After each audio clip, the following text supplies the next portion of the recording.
Well, the first thing that I had to overcome was my own guilt. Because when you spend so much time and money, in my case, taking out student loans, I came out of law school with a lot of debt. The notion that I wouldn't want to invest financially to recoup that, that initial investment was a struggle for me, especially growing up as a working class kid.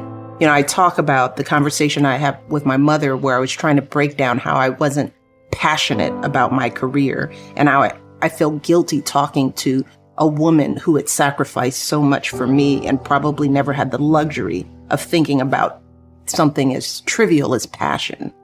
So explaining that to a working class family, how you're going to walk away from a solid career and a solid income to, pursue what's deep in your heart.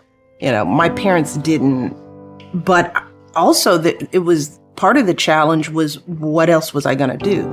That's part, I describe myself as a box checker because that's how we teach kids. It's like there's a path, you pick a career when you're 7, you study that career in elementary school, you go to college, you get a major, and life choices are not that orderly. But that's how we train kids. And I was right on that path and I knew how to achieve. I knew how to get A's and how to get to the next level. But no one taught me how to dig deep inside my soul and figure out what I cared about. And we don't talk to kids about what they care about. We talk about what they should major in, what they should study. And those two things are very different. So part of the struggle was figuring I had to relearn how to educate myself about who I was. School didn't teach me that. All those degrees, all those fancy schools didn't help me connect into who I needed to be as a person. So I had to rewind all that learning. I think the challenge is that education systems are developed for masses of teaching, but every kid is so different. And if you don't have the resources to individualize the educational curriculum, then you're really pushing kids through a funnel that may not fit them. And that's something that I worry about and see now in my girls. This notion that you're going to learn something that every kid is going to learn in the same way at the same time is disastrous. And it creates box checkers who then go on to careers that may not fulfill them, and then they're not good at it. So the tough part for me was relearning all, and figuring all that out on my own. And so I had to find people who could help me. I did what I called informational interviews. I had to go out and just meet people who were doing all sorts of things that seemed interesting to figure out what I cared about. Was it kids? Was it working with kids? Was it mentoring? Was it education? I didn't know. I hadn't explored it because I was on the path to be a lawyer. So that was the hardest thing for me to understand how to do, is to walk away from the formal training that I had gotten and to swerve into something more creative. And so would your advice be to others, it is important to find your passion in life? It is absolutely important. And I encourage young people to try on different hats. I think it's a shame that kids are forced to figure out so early in their life and get on a path. So I encourage kids to do internships, to work, to talk to people who are doing things that they think are interesting, because most kids are intimidated about approaching you, for example, and saying, Holly, you've done some swerving. Tell me about what you're doing, and having those conversations in high school and in college before you commit to something.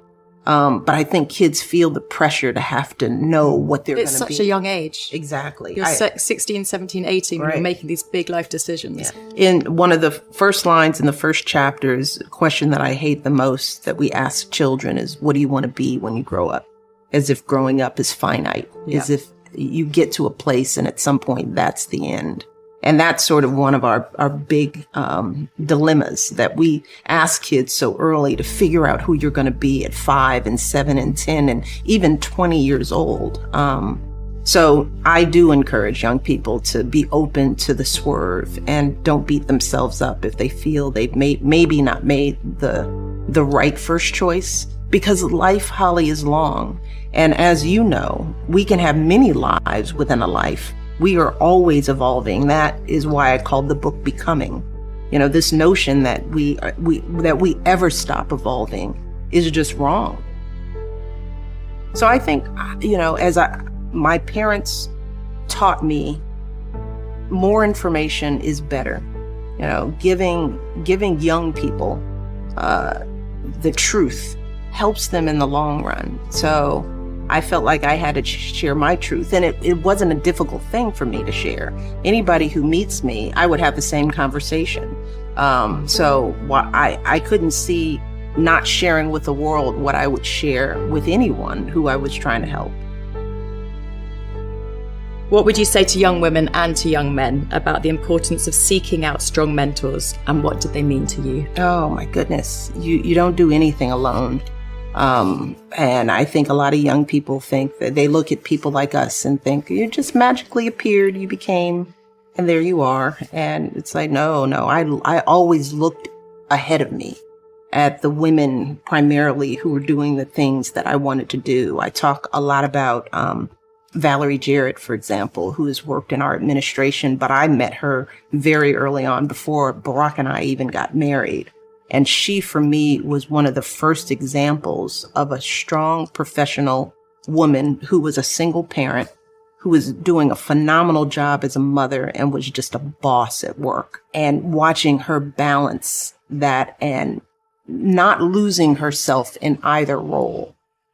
I talk about how I'd sit in a meeting with her and she'd be in the midst of, business leaders sitting around the table, the mayor on the phone, and her secretary would call and say her daughter had just got home from school and wanted to talk. And she turned herself off in a second because she said, I will always make time for my daughter, So I saw how important it was that even in the height of your career, putting your kids first was important. And that helped me sort of think about how I wanted the White House experience to feel for my daughters. That's why we, in so many instances, we would stop our day, no matter what was going on, and give that time to the kids because we wanted them to feel like they were at the center of everything, even when their mom and dad were some of the most powerful people in the world. Mm-hmm. So I wouldn't have known that example was possible had I not looked ahead at the women who were my mentors.